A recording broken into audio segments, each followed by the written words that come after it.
तो hello guys, welcome back to my channel. तो दोस्तों, आज थी सेंसेक्स की एक्सपायरी, और जैसा कि आपको पता है एक्सपायरी होती है तो मैं ट्रेड करता हूँ। आज भी हालांकि ज़्यादा टाइम नहीं मिला मुझे। आज भी 2:50 के आसपास ही मैं मार्केट ट्रैक करना स्टार्ट कर पाया। उससे पहले मेरी कॉल थी 2:45 बजे तक। और लेकिन अच्छा रहा, मतलब नॉर्मली देखो, एक ही गलती हुई है हमसे इस महीने। अगर मैं इस पूरे महीने की बात करूँ अगस्त में, तो एक ही गलती हुई है मेरे से, वो जो जिस दिन 3:15 बजे आया मैं और मैंने ट्रेड करना शुरू कर दिया था। बस वो गलती नहीं होती तो आई थिंक हम 15-20 हज़ार के प्रॉफिट में ही होते इस महीने। बट कोई बात नहीं, अब धीरे धीरे वो रिकवर हो रहा है, वो जो लॉस हुआ है हमें। और यहाँ पे अगर आप देखोगे, आज भी 48 रुपये कमाए हैं। अच्छी बात यह है कि आज सिर्फ 400 रुपये की ब्रोकरेज जाएगी हमारी, और 43 से 44 रुपये आएंगे। स्कैल्पिंग में नॉर्मली 10 या 20% की ब्रोकरेज चली जाती है नॉर्मली, लेकिन 10% की ब्रोकरेज अगर आप दे रहे हो तो आप स्कैल्पिंग में बहुत अच्छा कर रहे हो। अब बात कर लेते हैं कि आज हुआ क्या है मार्केट में, क्योंकि कल बहुत बड़ा गैप अप हुआ था। मैंने बात भी करी थी आपसे कि जीएसटी के जो रिफॉर्म्स थे उसकी अनाउंसमेंट की वजह से मार्केट गैप ओपन हुआ, सोल्ड ऑफ हुआ। और कल हमने बात करी थी मार्केट शायद इसके नीचे नहीं जाएगा, आज के लो के नीचे जाएगा। तब भी हमने काफी दूर लेवल रखा था अपना, सेफ रहते हुए कि हम ज्यादा कुछ लालच नहीं करेंगे। और बाइंग के लेवल्स हमने निकाले थे। बाइंग का हमारा आज एक टारगेट आ गया है। अगेन, मेरे रूल्स जिसको नहीं बताए हैं तो पहले वो रूल्स वाला वीडियो देख ले। रूल्स के हिसाब से आज भी आपको 40 पॉइंट मिल गए होंगे, एक टारगेट में ही 40 पॉइंट मिल गए होंगे आपको। क्योंकि हमारी जो क्लोजिंग आई थी, अगर आप देखोगे, क्लोजिंग आई है हमारी इस लेवल की 12 बजे के आसपास। तो 12:05 के आसपास मान लो आप कि 12 बजे की कैंडल है, 5 मिनट की कैंडल है, तो 12:05 पे क्लोज हुई होगी। और इसका हाई है 24,974। तो स्ट्राइक प्राइस आपका क्या होना चाहिए? 24,900 का।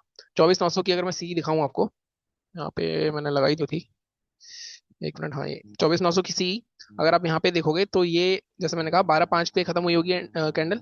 और इसका अगर आप देखोगे ध्यान से तो हाई कब टूटा है? इसका हाई टूटा है बेसिकली, इसका हाई तो थोड़ा लेट ही टूटा है। अगर हम यहाँ देखें तो हाई इसका टूटा है 12:10 के आसपास। तो 12:10 पे मान सकते हो, 12:10 पे ले लो, या फिर जब भी मैं बोलता हूँ कि ये क्लोजिंग इसके इसके ये वाली क्लोजिंग भी इसके ऊपर आ चुकी थी तो यहाँ पे भी ले सकते थे। 12:10 के आसपास अगर हम देखें इसको, तो कितने प्राइस की चल रही थी ये? तो आप 12:10 के आसपास देखोगे, 12,306, तो ये 12:10 के आसपास 129-130 रुपए की चल रही थी अगर आपने ली होती। और 130 से गई है ये ऑलमोस्ट, इसका हाई है 173। और हमारा फर्स्ट टारगेट कब आया है? हमारा फर्स्ट टारगेट आ गया है 12:20 पे। और इसने जो हाई मारा है 173 का 12:20 पे। तो अगेन 130 से 173, 40 पॉइंट का टारगेट आपको लगा के रखना है सिस्टम पे। आपको इसमें ये नहीं करना कि आप निकाल लोगे जब आएगा तब देखेंगे। आप 40 पॉइंट का टारगेट मैं देता हूँ, 20 पॉइंट का एसएल देता हूँ। तो आपको वो लगा के रखना है सिस्टम पे, क्योंकि वो एकदम स्पाइक मार के भी कई बार नीचे आ जाता है। कई बार लोग क्या करते हैं, वो नहीं करते ये चीज, और उस चक्कर में अब जिसने नहीं करा होगा ये चीज, ऊपर गया और नीचे आ गया। और मैं हमेशा बोलता हूँ, मैं आपको दो टारगेट देता जरूर हूँ, लेकिन निफ्टी में अगर आपको 50 से 70 पॉइंट मिल रहे हैं, जो कि मेरा पहला टारगेट होता है, पहला टारगेट हमेशा मेरा 50 पॉइंट का होता है। अगर आपको 50 से 70 पॉइंट मिल रहे हैं तो आपको प्रॉफिट बुक करना ही है वहां पे अपना आधा। अगर आप बैठे रहोगे तो आपका ये पूरा रिवर्स हो गया और यहाँ पे ऐसे लोगों के हिट हो गए होंगे। अगर मैं बात करूँ सेंसेक्स की, तो सेंसेक्स में भी पहले टारगेट पे मैं हमेशा बोलता हूँ, अगर 200 पॉइंट का मूव भी आ रहा है एक्सपायरी पे सेंसेक्स में, तो आपको प्रीमियम में भी आराम से 150 पॉइंट के आसपास मिलेंगे। अब यहाँ पे अगर आप देखोगे तो ये 12:05, वही 12:10 के आसपास इसका हाई कितना है? 81,600 है। तो अब यहाँ पे मैंने आपको एक और रूल बताया था पिछली बार, पिछले वीक की एक्सपायरी पे, की हाई है इसका 81,605। अब 100 पॉइंट का डिफरेंस होना चाहिए सेंसेक्स में, निफ्टी में 50 पॉइंट का डिफरेंस होना चाहिए, आपके स्ट्राइक प्राइस और आपके हाई में। अब यहाँ पे देखोगे आप तो 100 पॉइंट की दूरी पे लेकिन आ रहा है 81,500 का लेवल। मैंने आपको हमेशा बताया एक्सपायरी वाले दिन वो 500 के लेवल आपको इग्नोर करने हैं, उससे और 100 पॉइंट नीचे चले जाना है। 81,400 की लेनी चाहिए थी आपको कॉल 12:10 के आसपास। तो अगर आप 81,400 की कॉल लेते 12:10 के आसपास, अगर आप यहाँ पे भी देखोगे तो 12:10 यहाँ पे आता है आपका 369। ये ऑलमोस्ट 220, एवरेज भी ले लूँ तो 220 के आसपास अगर आपने खरीदी होगी तो 220 से गई है। ऑलमोस्ट इसका हाई देखोगे आप 382, तो ऑलमोस्ट 160 पॉइंट। और यहाँ पे हमारा फर्स्ट टारगेट कब आया है? मतलब ऑलमोस्ट आ गया फर्स्ट टारगेट हमारा। फिर भी मैं आपको बोल ही रहा हूँ, 50 पॉइंट का सेल रखना होता है सेल में, उसके बाद भी आपको 1:3 मिल रहा है ऑलमोस्ट, तो आप बुक तो करोगे ही। 12:35 पे आया है, 12:35 पे अगर इसका हाई देखेंगे तो 12:35 पे इसका हाई ऑलमोस्ट 377 के आसपास था। अगेन 100 पॉइंट भी अगर आप कैप्चर कर रहे हो दिन के, मान लो आपकी क्वांटिटी 10,000 है, तो आप सोचो कितना बड़ा पैसा कमा सकते हो। बट पॉइंट इस, लोगों को ये चीज दिखती नहीं है। लोग हमेशा बड़े मूव के चक्कर में रहते हैं, छोटे मूव पे पैसे बन सकते हैं। आपको एक्यूरेसी लानी है। मैंने छोटे छोटे 3-4 स्कैल्प करे हैं सिर्फ, और ये सिर्फ 10 मिनट मैंने ट्रेड करा है। बट मैं पैसे क्यों कमा पाया? क्योंकि मैंने उसकी प्रैक्टिस करी हुई है खूब सारी। और कई बार जब आपक होता है स्कैल्पिंग में तो बहुत बुरा भी होता है, स्कैल्पिंग में लॉस भी बड़ा होता है। ठीक है, तो उस चीज को आपको हमेशा कंट्रोल में रखना है। अब हम बात कर लेते हैं कि कल क्या हो सकता है। तो मैं सब कुछ डिलीट कर देता हूँ, सेंसेक्स के तो हो गया काम, अब अगले हफ्ते देखेंगे इसको। निफ्टी में बात कर लेते हैं। आज एक चीज और देखोगे आप, इंडिया विक्स 5% गिर गया है, 11.79 पे आ गया। तो हमेशा इंडिया विक्स जब गिरता है तो प्रीमियम थोड़े वियर्ड बिहेव करते हैं। अब इसको हटा देते हैं। और अब यहाँ पे हम डेली चार्ट पे चलते हैं। पहले निफ्टी, कल वेडनेसडे है, परसों निफ्टी की एक्सपायरी है, तो प्रीमियम डी के डे होता है नॉर्मली। अब यहाँ पे देखोगे आप, तो मैंने कल आपसे एक बात बोली थी कि मार्केट में थोड़ी नेगेटिव कैंडल लग रही है, लेकिन इसका लो टूटेगा, एक्टिव होगी, तभी मार्केट में थोड़ा नीचे का मूवमेंट देखने को मिलेगा हमें। लेकिन लो नहीं टूटा और मार्केट कल की क्लोजिंग के ऊपर भी क्लोज हुआ है, तो एक पॉजिटिव साइन है। आज का हाई और कल का हाई ज्यादा दूर नहीं है, 25,022, 25,012। तो अब आई थिंक 25,000 के ऊपर इस बार निकलता है, 25,020 या 25,030 के ऊपर। तो आपको आराम से 25-200 तक के टारगेट भी देखने को मिल सकते हैं। मतलब मैं ये नहीं कहता कि कल ही 200 पॉइंट का आ जाएगा, वैसे तो दिन में 300-400 पॉइंट भी आ जाते हैं, इंटरडे के लेवल्स हमारे डिफरेंट ही होंगे। बट अभी जो ओवरव्यू दिख रहा है, मार्केट 25,250 तक जाता हुआ दिख रहा है। अगर मार्केट 25,050 के ऊपर निकलता है, हम यहाँ पे भी थोड़ा सा बफर देंगे, 25,050 के ऊपर बाय करेंगे और फिर 25,150 तक के टारगेट रखेंगे हम। ठीक है, ये हो गया छोटे लेवल पे एक सिनेरियो। सेलिंग कब करेंगे हम? सेलिंग अब जब हम तब करेंगे जब, अभी मैंने 15 मिनट के चार्ट खोल लेता हूँ।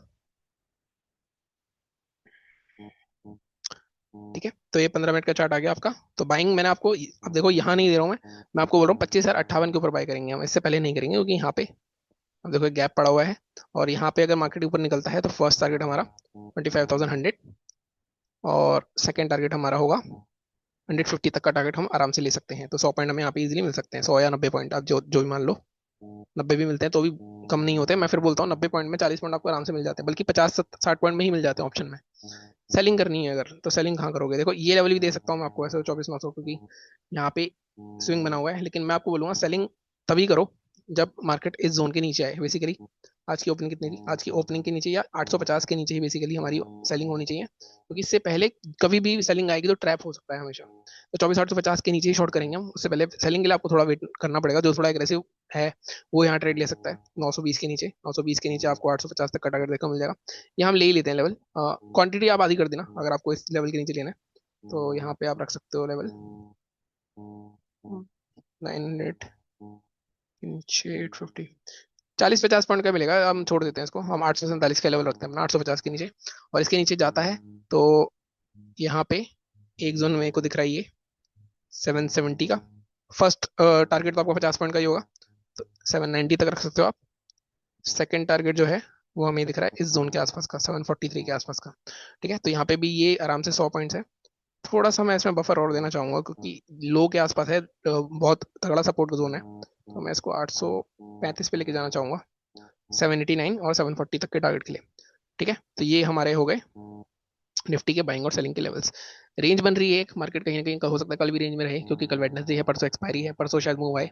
बट अगर 25,000 के ऊपर निकलता है, अभी 25,000 के नीचे ही क्लोजिंग है, तो ये भी मैं आपको बता दूं, और 25,000 के ऊपर क्लोज नहीं आया तो कभी साइकोलॉजिकल लेवल पे मार्केट रेसिस्टेंस लेता है। प्लस एक जोन एक रीजन इसका लेने का ये भी है कि यहाँ पे गैप फिल हो रहा है। गैप फिल हमेशा रेजिस्टेंस की तरह काम करता है। ठीक है, तो यहाँ पे इसलिए मैंने उसके ऊपर ही लेवल दिया आपको। बाकी यही थी आज की एनालिसिस। आज हमारे पास आराम से 4400 के आसपास आ जाएंगे। आपने देखा होगा 8,000 का कैपिटल था मेरा, मतलब पिछली दो एक्सपायरी से, पिछले हफ्ते से पहले, मतलब लास्ट मंडे को 8,000 का था। उसके बाद हमने एक दिन हमें कुछ 3,000 रुपये का प्रॉफिट हुआ, एक दिन हमें 2,200 का प्रॉफिट हुआ, तो ये 13,000 हो गया। आज हमें 4,400 का प्रॉफिट होगा। तो अब देखो 8,000 से 18,000 पे पहुंच गया, डबल से ज्यादा हो गया है। बट पॉइंट इज उसको सस्टेन करना बहुत इंपॉर्टेंट होता है, क्योंकि सस्टेनेबिलिटी, क्योंकि मार्केट में एक दिन चाहिए आपको। एक दिन आपका खराब आया तो आप वहीं पे खत्म हो जाते हो, और वहीं आपको फ्रस्ट्रेशन आ जाती है, फिर आपको ब्रेक लेना पड़ता है, जो कि मेरे साथ काफी होता है। बाकी आप चैनल को इसी तरह सपोर्ट करो। लेवल्स आप देख सकते हो, लेवल्स के हिसाब से अगर आपको हेल्प मिल रही है तो कमेंट कर दिया करो, लाइक कर दिया करो। बाकी ट्रेडिंग स्ट्रेटेजीज बहुत सारी पड़ी है चैनल पे, तो आप देख सकते हो। बाकी मिलता हूँ आपसे अगले वीडियो में। Thank you so much.